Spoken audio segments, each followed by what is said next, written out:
Баршаңызға сәлем. Менің заңгерлік сауаттылық атты курсымның бүгін соңғы 10-шы сабағына қош келдіңіздер. Бүгін бұл сабақта біз талап арызға қарсылық жазу, яғни бұл жағдайда сізді банк сотқа берген жағдайда сотта банктың талап арызына қарсылық жазуды үйренеміз. Яғни қарсылық дегеніміз жауапкер сотқа талап арызға жауап қайтарады, оған талап арызға қатысты дәлелдерді теріске шығаратын құжаттар, сонымен қатар жауап көшірмелері мен оған қоса берілген құжаттар қоса беріледі. Бұл қарсылықты сіз сотта бермесеңіз де, сот сіздің ісіңізді қарай береді, бірақ көп жағдайда осы қарсылықты талап арызға берген дұрыс. Себебі бұл жерде ертең судья соттың шешімін шығаратын кезде сіздің де пікіріңізді ескеруі мүмкін. Бұл қарсылықтың үлгісі сіздерге міндетті түрде беріледі. Бұл қарсылықта айта кететін екі жағдай бар, соны мен сіздерге қазір айтқым келіп тұр. Бірінші жағдай, бұл жерде банктың сізге берген суммасымен келіспейсіз. Яғни бұл жерде судьядан сіз пеняны азайтуды сұрасаңыз болады. Яғни бұл жерде жаңағы белгілі бір сумманы сізден өндіру алу туралы талап арызды береді банк. Ол жерде ол сумма неден тұратыны барлығы жазылады. Яғни основной долг, негізгі сумма, вознаграждение және пеня. Сіз бұл жерде судьядан пеняны азайтуды сұрасаңыз болады. Не үшін азайту керек? Себебі сіздің материалдық жағдайыңыз жоқ, мысалы үшін. Сізде жұмыс жоқ, мысалы үшін. Немесе сіз көп балалы ата-анасыз, немесе сіздің зейнетақы жасындағы ата-аналарыңыз бар, сіздің асырауыңызда, яғни сіз оларды асырайсыз деген сияқты. Сондай мән жағдайларды, яғни қазіргі таңда сізде қандай жағдай болып жатыр, соның барлығын осы қарсылықта түсіруге болады. Екіншіден айта кететін нәрсе, бұл жерде сіз талап арызбен келіспейсіз. Неге? Себебі көп жағдайда банк осы талап арызды сотқа беретін кезде сізге алдын ала шағым претензияны жібермейді. Ал бұл сотта үлкен қателік деп жаңа өткен сабақтарда айтып кеттім, сондықтан да бұл жағдайға өте мұқият болыңыз.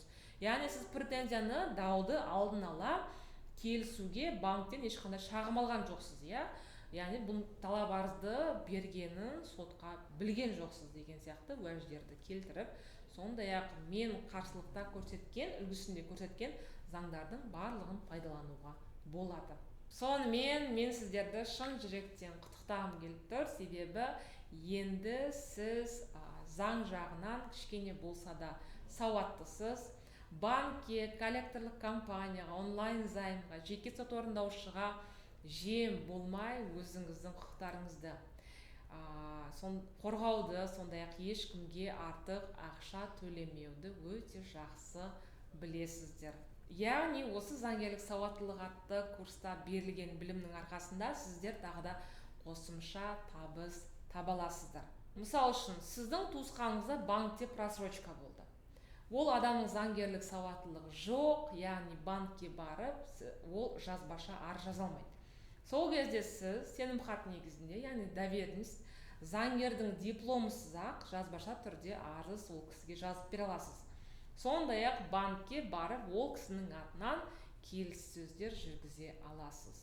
Яғни бұл деген сөз, сіз қосымша табыс таба аласыз деген сөз. Яғни банкте, коллекторлық компанияда, жеке сот орындаушысында онлайн займдар бойынша өкіл болу үшін сізге ешқандай да заңгерлік диплом қажет емес.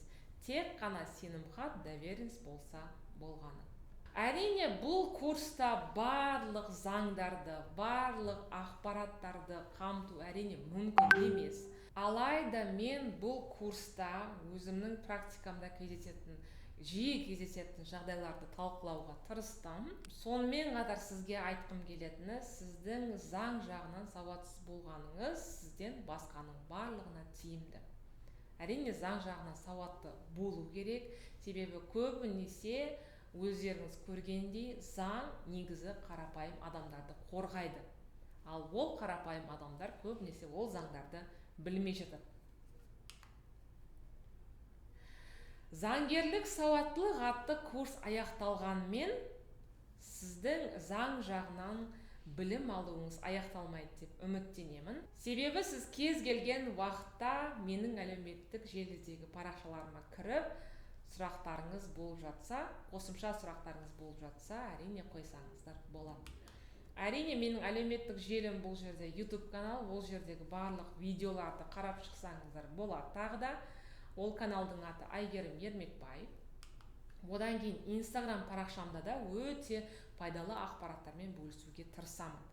Сондай-ақ Telegram каналым бар, ол жерде ай сайын біз тұрақты түрде сұрақ-жауап айдарын ұйымдастырамыз. Заңгерлік сауаттылыққа байланысты бұл Telegram каналда заңгерлік кеңестер тегін беріледі. Сондықтан да сұрақ-жауап айдарына қатысып, ол жерде белсенді болып отырсаңыз болады. Курсқа қатысқандарыңыз үшін алғысым шексіз. Сіздермен болған заңгер Әйгерім Ермекбай. Сау саламат болыңыздар.